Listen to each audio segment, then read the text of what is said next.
So students, as you can see that what is the question? Question is that prove that root 5 is irrational number. सिद्ध कीजिए कि root 5 एक अपरिमेय संख्या है। हम कैसे सिद्ध करेंगे? इससे पहले हम आपको काफी बार बता चुके हैं कि एक अपरिमेय संख्या को सिद्ध करने का क्या तरीका होता है। एक अपरिमेय संख्या को किस तरह से हम सिद्ध कर सकते हैं कि यह एक अपरिमेय संख्या है। तो सबसे पहले हमने आपको बताया था कि अपरिमेय संख्या को अपरिमेय सिद्ध करने के लिए हम अंकगणित की आधारभूत प्रमेय का प्रयोग करेंगे। अंकगणित की आधारभूत प्रमेय क्या होती है कि प्रत्येक भाज्य संख्या को एक अभाज्य संख्या के गुणनखंड के रूप में व्यक्त किया जा सकता है। यही अंकगणित की आधारभूत प्रमेय होती है। तो यहाँ हम सिद्ध करेंगे कि रूट 5 एक अपरिमेय संख्या है। तो इसे सिद्ध करने के लिए हम चलते हैं इसकी ओर। तो देखिए, हम सबसे पहले क्या मानते हैं? इसके विपरीत मानते हैं। तो इसे हम प्रूफ करने जा रहे हैं। प्रूफ, इसका प्रूफ हम आपको करके दिखाते हैं कि हम मानते हैं माना कि रूट 5 एक कैसी संख्या है? परिमेय संख्या मान के चलते हैं। माना कि रूट 5 एक परिमेय संख्या है। कैसी संख्या है? परिमेय संख्या है। परिमेय संख्या है, हम इसको परिमेय संख्या मान लेते हैं। और परिमेय संख्या में भी हम मानते हैं कि जो a/b के रूप में आएगा वो a/b जो परिमेय संख्या है ये किस प्रकार होनी चाहिए? कोप्राइम होने चाहिए a और b। हम यहाँ पर लिखेंगे कि जहां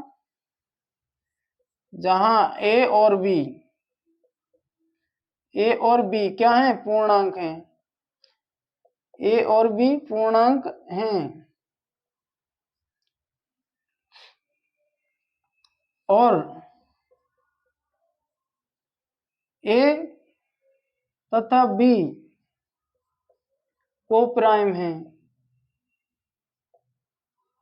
कोप्राइम का मतलब a सहभाज्य है। इनका एक के और स्वयं के अलावा कोई गुणनखंड नहीं होगा। ये कहलाती है अभाज्य संख्याएं। लेकिन कोप्राइम नंबर क्या होते हैं कि जिनमें एक के अलावा उनका कोई उभयनिष्ठ गुणनखंड नहीं होगा। दो या दो से अधिक ऐसी संख्याएं जिनका एक के अलावा कोई उभयनिष्ठ यानी कि कॉमन फैक्टर ना हो, उसे कहते हैं कोप्राइम नंबर। तो देखिए, अब हम इसे बराबर कर लेते हैं किसके? अब ये बराबर हो जाएगा रूट 5 बराबर हो जाएगा a/b के। a/b के हमने इसको बराबर कर दिया है। अब इसे हम क्या करेंगे? इधर मल्टीप्लाई कर देते हैं। इधर हम करेंगे कि हम रूट 5/1 बराबर a/b। अब इसे इससे गुणा करेंगे तो ये इधर अपन का हो जाएगा, क्या हो जाएगा? ये हो जाएगा b√5 बराबर a। ये हो जाएगा। अब हम दोनों पक्षों का क्या कर देंगे? वर्ग कर देंगे। हम दोनों पक्षों का वर्ग कर देंगे। यहां लिख देंगे दोनों पक्षों RHS और LHS का वर्ग करने पर, दोनों पक्षों का वर्ग करने पर हम क्या देखते हैं? दोनों पक्षों का वर्ग करने पर हम देखते हैं कि इसका स्क्वायर क्या हो जाएगा? ये हो जाएगा b² और इसका हो जाएगा 5 बराबर ये हो जाएगा a²। तो ये हो जाता है अपना a² बराबर 5b²। और हम यहाँ पर देख रहे हैं, क्या देख रहे हैं? हम यहाँ पर देख रहे हैं कि जो a² है वो 5 से विभाजित है, अतः a भी 5 से विभाजित होगा। जैसा हमने आपको थ्योरम 1.2 में पढ़ाया था कि p कोई एक अभाज्य संख्या है। यदि p a² से विभाजित है तो a भी p से क्या होगा? विभाजित होगा। यदि p a² से विभाजित है तो p से a भी विभाजित होगा। देखिए, अब देखिए a 5 किससे विभाजित है? a² से। 5 a² से विभाजित है या a² 5 से विभाजित है। इसको इधर लाएंगे तो ऐसा हो जाएगा। ये हम लिखेंगे यहाँ पर एक निष्कर्ष निकालेंगे कि a² 5 से क्या है, विभाजित। ए स्क्वायर 5 से विभाजित है। ए भी, ए इज ऑल्सो डिवाइड बाई 5, ए भी 5 से विभाजित होगा। क्यों? क्योंकि हमने थ्योरम 1.2 में पढ़ा है कि पी एक अभाज्य संख्या है, और यदि पी ए स्क्वायर से विभाजित है तो ए भी क्या होगा, विभाजित होगा। तो ए भी विभाजित हो रहा है। तो ये हो जाएगा कॉन्क्लूजन फर्स्ट, कॉन्क्लूजन फर्स्ट हो जाएगा ये हमारा। इसके बाद हम देखते हैं कि हम a बराबर 5c मान के चल लेते हैं। क्या, a बराबर 5c हम मानकर चलते हैं, जहां a क्या है, जहां c एक पूर्णांक मानते हैं हम, जहां c एक क्या है, पूर्णांक है, जहां c एक पूर्णांक है।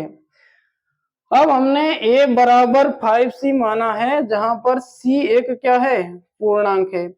c एक पूर्णांक है। अब a की जगह पर हम 5c रख देंगे। a की जगह पर क्या रखेंगे, 5c। a को यहाँ से रिप्लेस कर देंगे, एक्सचेंज का a को हटा के यहाँ पर रखेंगे 5c, क्योंकि a बराबर 5c हमने माना है और स्क्वायर इसके ऊपर आ जाएगा। तो देखो वैल्यू पुट करने पर, put the value and get the answer. तो देखो 5b स्क्वायर बराबर, a को हटाएंगे क्या लिखेंगे, 5c का स्क्वायर। तो हो जाएगा 5b स्क्वायर बराबर 25c स्क्वायर।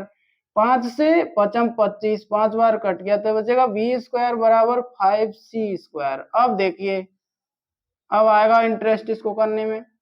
अब देखिए यहां पर तो हो गया a भी 5 से विभाजित होगा। यहां हम कह सकते हैं कि, क्या कह सकते हैं, यहां पर हम कह सकते हैं कि जो बी स्क्वायर है वो 5 से क्या है, विभाजित है। देखो बी स्क्वायर 5 से विभाजित है,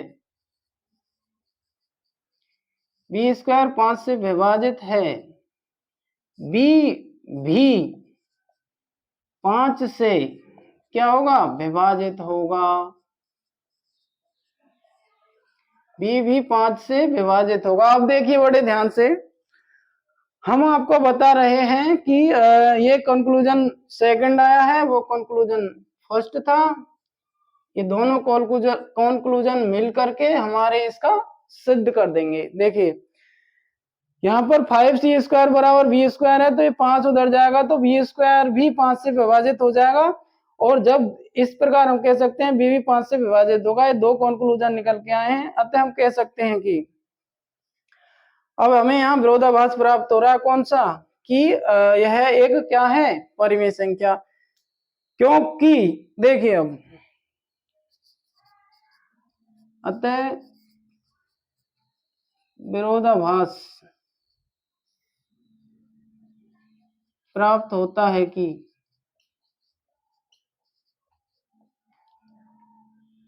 यह एक परिमेय संख्या है।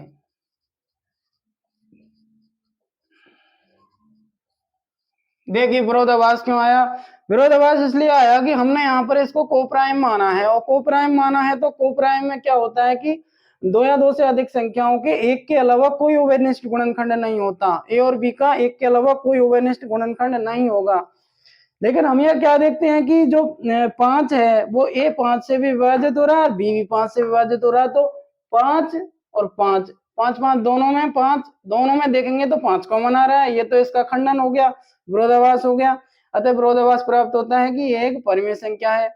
जबकि क्योंकि परिमेय संख्या क्यों है, क्योंकि यहाँ पर ये प्राप्त हो रहा है, क्योंकि यहाँ पर एक कोप्राइम माना था, कोप्राइम प्राप्त नहीं हो रहा। क्या प्राप्त हो रहा है, विरोधाभास। तो हम कह सकते हैं कि यह एक अपरिमेय संख्या है। अतः √5 एक अपरिमेय संख्या है। अतः √5 एक अपरिमेय संख्या है और यह सिद्ध हो चुका है। Thanks for watching the video.